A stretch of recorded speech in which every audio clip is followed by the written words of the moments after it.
भिजो है बदनए पिया करहूँ फिकर तनियो तोरे हक धनए पिया भिजा है साया साड़ी भिजो है बदनए पिया करहूँ फिकर तनियो तोरे हक धनए पिया भीतर वाला बात देवरा से कहलो नहीं जा हाय रे हाय कुली करे वाला चोले दे पिया मांगा हाय रे हाय कुली करे वाला चोले दे पिया मांगा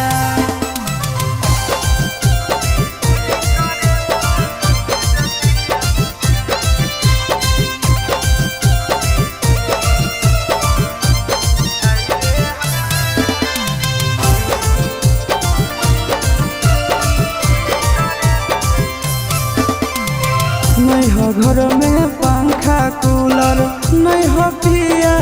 ऐसी होया हो चढ़ली जवनिया में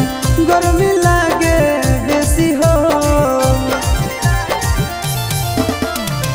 नहीं हो घर में पंखा कूलर नहीं हो पिया ऐसी होया हो चढ़ली जवनिया में गर्मी लागे बेसी हो अहो नंदन आशीष सैया तोहरा बातो नहीं बुझा